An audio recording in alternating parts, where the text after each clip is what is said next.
यज्ञ का ज्ञान विज्ञान। इसमें गुरुदेव आज हमें बता रहे हैं यज्ञ विश्व का सर्वोत्कृष्ट दर्शन। इसमें गुरुदेव आज हमें बताते हैं याज्ञिक जीवन बनाने के प्रबल इच्छुक परमात्मा से किन किन शब्दों में प्रार्थना करते हुए तदनुकूल बरतते हैं। उसका उज्जवल चित्र निम्नलिखित वेद मंत्रों में देखिए।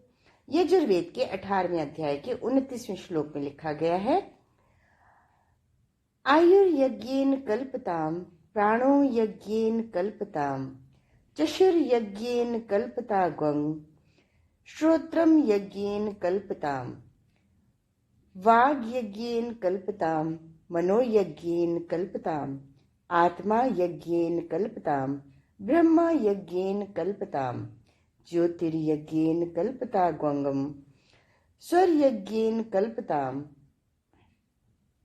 पृष्ठम यज्ञेन कल्पताम यज्ञो यज्ञेन कल्पताम।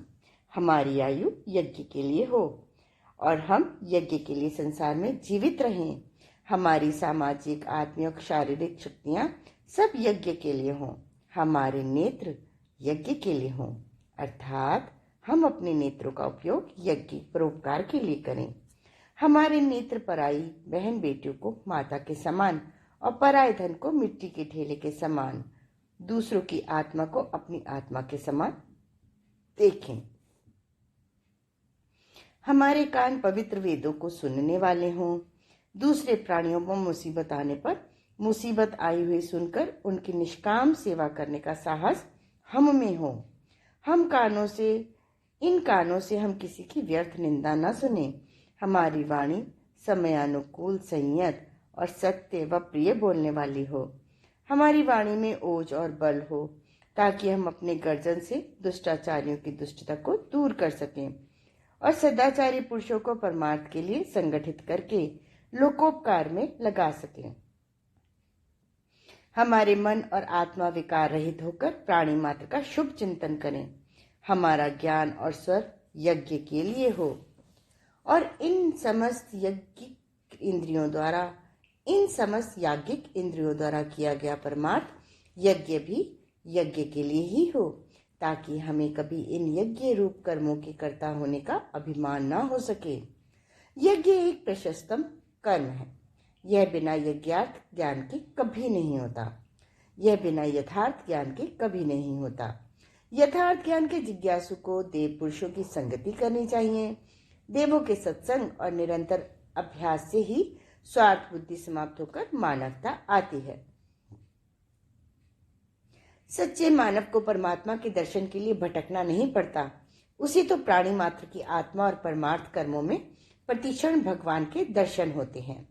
गीता में भी लिखा गया है, तस्मात् सर्वगतम ब्रह्म नित्यम यज्ञे प्रतिष्ठितम। सर्वव्यापक परमात्मा नित्य ही यज्ञ में प्रतिष्ठित है। पुनः मानव शरीर और सद्गति चाहने वाले पुरुषों को महाभारत शांति पर्व में लिखे गए निम्नलिखित श्लोक का मनन करना जरूरी है। नायम लोकोस्त यज्ञानाम परश्चेति विनिश्चय।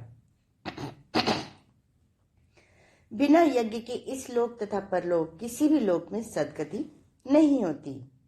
सात्विक गुप्त दान का सर्वोत्तम प्रकार हम यज्ञ के द्वारा ही सीख सकते हैं। जो सामग्री यज्ञ में आहूत की जाती है उसकी सुगंधी वायु द्वारा अनेक प्राणियों की नासिका में जाती है। वे उस सुगंध से आनंद अनुभव करते हैं। इधर यज्ञ करने वाला अपने कर्म से सुख अनुभव करता है। सुगंध पाने वाला व्यक्ति याज्ञिक को नहीं जानते और न याज्ञिक ही उन्हें जानता है। उपकार हो रहा है और वह भी निष्काम।